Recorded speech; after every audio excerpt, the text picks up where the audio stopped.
జిల్లాలో వైసీపీ ప్రభుత్వ హయాంలో జరిగిన వేల కోట్ల అవినీతి అక్రమాలు ఒక్కొక్కటిగా వెలుగులోకి వస్తున్నాయి. జిల్లాలోని 2 నియోజకవర్గాల పరిధిలో ముంపు ప్రాంతాల పరిహారం ఇప్పుడు అవినీతికి కేంద్ర బిందువైంది. రికార్డులు తారుమారు చేసి కోట్లాది రూపాయలు కొల్లగొట్టేందుకు వైసీపీ బ్యాచ్ ఇప్పుడు కూడా స్కెచ్ వేస్తోంది.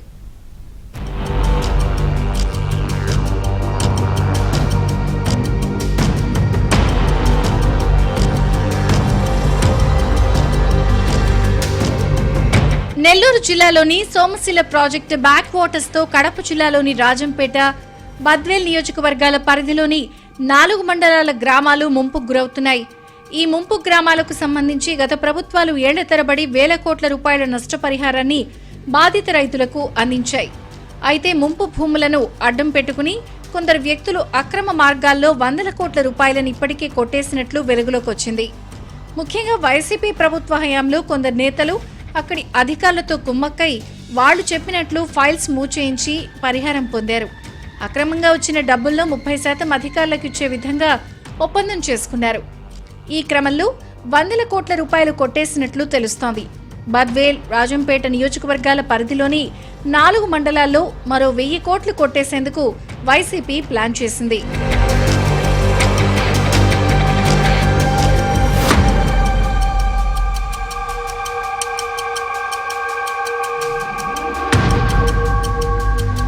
వైసీపీ ప్రభుత్వ హయాంలో జరిగిన కొన్ని అక్రమాలకు సంబంధించి అప్పట్లో వెలుగులోకి వచ్చిన అనేక ఘటనలు ఆశ్చర్యానికి గురిచేస్తున్నాయి.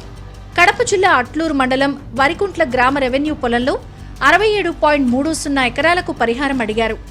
2013 ఆగస్టు, 2017 జూలైలో ఆ భూములకు పరిహారం ఇవ్వాలని కొందరు వైసీపీ శ్రేణులు ప్రభుత్వానికి అర్జీ పెట్టుకున్నారు. అది పెండింగ్ పడిపోవడంతో కోర్టును ఆశ్రయించారు. 2 నెలల్లో సమస్యను పరిష్కరించాలని 2022లో కోర్టు ఆదేశించింది. అప్పటి కడప కలెక్టర్ విజయ రామరాజు విచారణ జరిపారు.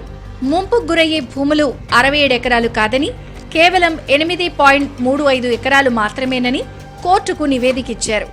ఆ మేరకు పరిహారాన్ని కూడా కోర్టులో జమ చేశారు.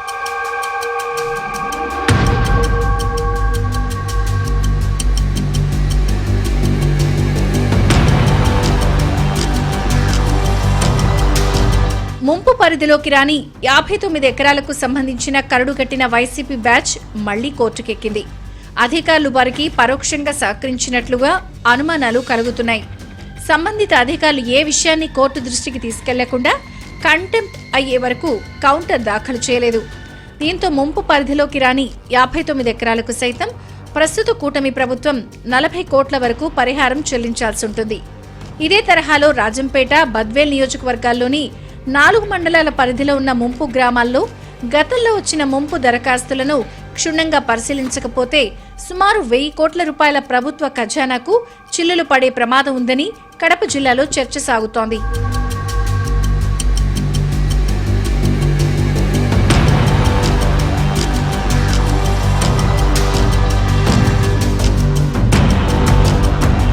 పరిహారం కొట్టేసేందుకు సంబంధిత అధికారులు 30% కమిషన్ తీసుకుని అక్రమార్కులకు సహకరిస్తున్నట్లు అప్పటి నుండి ఇప్పటి వరకు ఆరోపణలున్నాయి. అక్రమార్కులు న్యాయస్థానాలను మోసం చేస్తూ ముంపు గురికాని భూములను మునకకు గురవుతున్నట్లు అధికారుల ద్వారా దొంగ రికార్డులు సృష్టిస్తున్నారు. కేసు కంటెంప్ట్ వచ్చే వరకు ఒక ప్రణాళిక ప్రకారం గేమ్ ఆడుతున్నారు అన్న నిజం ఇప్పుడిప్పుడే బయటపడుతోంది. ఈ ముంపు పరిహారాన్ని అక్రమంగా కొట్టేసే ఘటనలకు సంబంధించి ప్రస్తుతం కడప కలెక్టర్ శ్రీధర్ విచారణలో కొన్ని కీలక అంశాలు వెలుగులోకి వచ్చాయి. అట్లూరు మండలంలో విచారించగా అసలు భూములకు సంబంధం లేని వ్యక్తులే మొలకకు గురికాని భూములపై కోర్టును ఆశ్రయించి అక్రమ పరిహారం కోసం ప్రయత్నిస్తున్నారని తేలింది. ఇలాంటి భారీ స్కాముల్లో ఎక్కువ సంఖ్యలో వైసీపీ శ్రేణులే ఉన్నట్లు కూడా నిర్ధారణ అయింది. అందుకే కడప కలెక్టర్ శ్రీధర్ మరింత సమాచారం తెప్పించుకునే పనిలో ఉన్నారు.